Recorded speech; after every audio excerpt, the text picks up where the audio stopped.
আজকে যে বিষয় নিয়ে আলোচনা করছি বিষয়টা হচ্ছে যে গ্রীষ্মকালে হাঁটু কী করে যত্ন রাখবেন। প্রথমে মনে রাখতে হবে শীতকালে আপনি চুপসে গেছিলেন, চামড়াগুলো কুচিয়ে গেছিলো, এবং গ্রীষ্মকালে দেখবেন একটু ফুলে ফুলে যাচ্ছেন, একটু চামড়াটা চকচক চকচক করছে। তার মানে আমার শরীরের ভেতরে ব্লাডের অ্যাক্টিভিটি বাড়ছে এবং ঘাম মানে সোয়েট গ্ল্যান্ড অ্যাক্টিভিটিস বাড়ছে।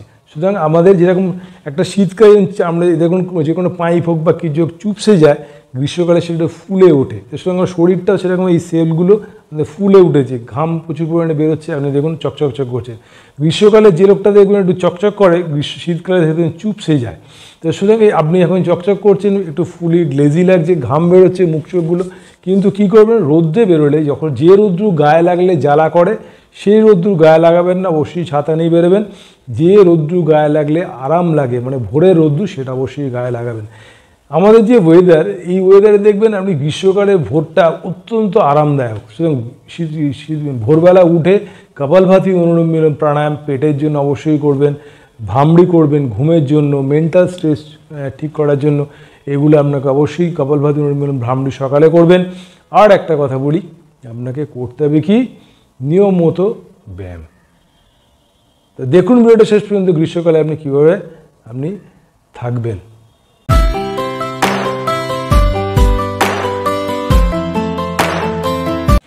গ্রীষ্মকালে আপনি কীভাবে থাকবেন, গ্রীষ্মকালে আপনার কত জল খেতে হবে প্রথমেই মাথায় রাখুন। গ্রীষ্মকালে আপনার ওজন যা হবে, ওজনকে 30 দিয়ে ভাগ করবেন, তাতে যে পরিমাণ বেরোবে সেটা খাবেন। ধরুন আপনার ওজন 60 কিলো, তাহলে 30 দিয়ে ভাগ করলে কত করবে 2 লিটার, 2 লিটার জল খাবেন। গ্রীষ্মকালে একটু হাফ লিটার এক্সেস করতে পারেন, বেশি জল খাবেন না।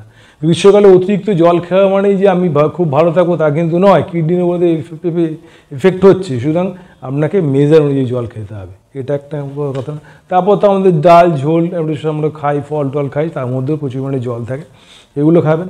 আর একটা জিনিস করতে হবে আপনাকে, গ্রীষ্মকালে হাঁটু ভালো রাখতে গেলে যেটা করতে হবে, আপনাকে প্রচুর পরিমাণের ফল খেতে হবে। যে সিজনের জিনিস যে সময় খাওয়া যায়, গ্রীষ্মকালে যে ফলগুলো পাওয়া যায় সেই ফলগুলো অবশ্যই খাবেন। আর যেটা করতে হবে, রাত্রিরে শোয়ার সময় অবশ্যই হাঁটুতে বরফ দেবেন, রাত্রিরে শোয়ার সময় হাঁটুতে বরফ দেবেন। হাঁটুগুলো যদি ব্যথা করে অবশ্যই বরফ দেবেন।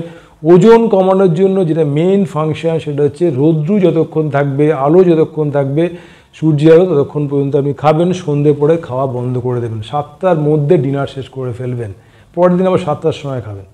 এই যে সিস্টেম ফলো করলে আপনার ওজন ঠিক থাকলো, হজম প্রক্রিয়া ঠিক থাকলো, আপনার শরীর সুস্থভাবে থাকবে। দুটো জিনিস বন্ধ করতে হবে, একটা হচ্ছে চিনি খাওয়া বন্ধ করতে হবে, চিনি পয়জনাস জিনিস, গুড় খেতে পারেন। আর যেটা করতে হবে সেটা হচ্ছে তেল, রান্নার তেল একদম অফ করে দিন, যত পারবেন রান্নার তেল অফ করে দিন। লেগস ফুড মানে যা পালা জন্তুর জিনিস খাবেন না, পালা জন্তুর জিনিস খাবেন না, ডিম, দুধ, মাংস এগুলো অফ করুন।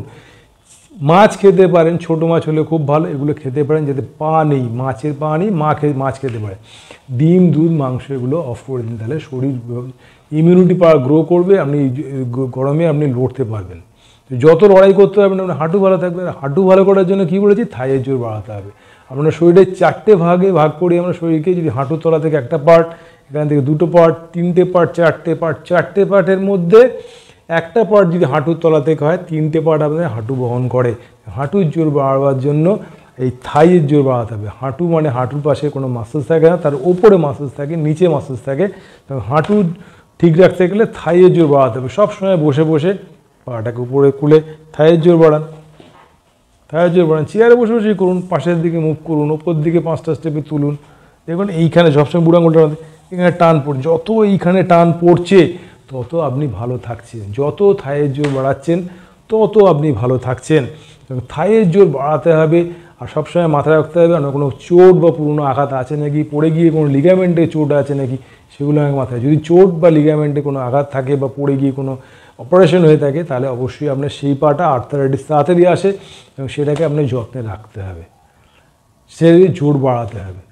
সুতরাং ছোট্ট ছোট্ট বিষয়গুলো বলে দিলাম, খাওয়া বলে দিলাম, ওজন বলে দিলাম, জল খাওয়া পরিমাণ বলে দিলাম, আর থাইয়ের জোর বাড়ানোর কথা বলে দিলাম। সেগুলো করলে আপনি সুস্থ থাকবেন। আর আমার প্রচুর ভিডিও আছে, আমার হোয়াটসঅ্যাপ নাম্বার আছে, কোনো অসুবিধা কোনো প্রশ্ন থাকলে আমাকে অবশ্যই জানাবেন, আমি আপনাকে হেল্প করবো।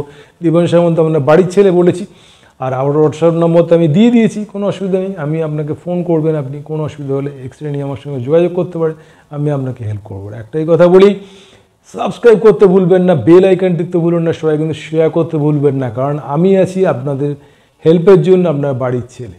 ভালো থাকুন, সুস্থ থাকুন, আর গরমে কী কী টিপস বললাম সেগুলো ফলো করলে আপনি সুস্থ থাকবেন হাঁটু নিয়ে। রাত্রিরে অবশ্যই বরফটা দিতে ভুলবেন না শোয়ার সময়। যদি ঘুম না হয় অবশ্যই ভ্রামরিটা করবেন, ঘুম আপনার হবে, উইদাউট এনি মেডিসিন আপনার ঘুম হবে।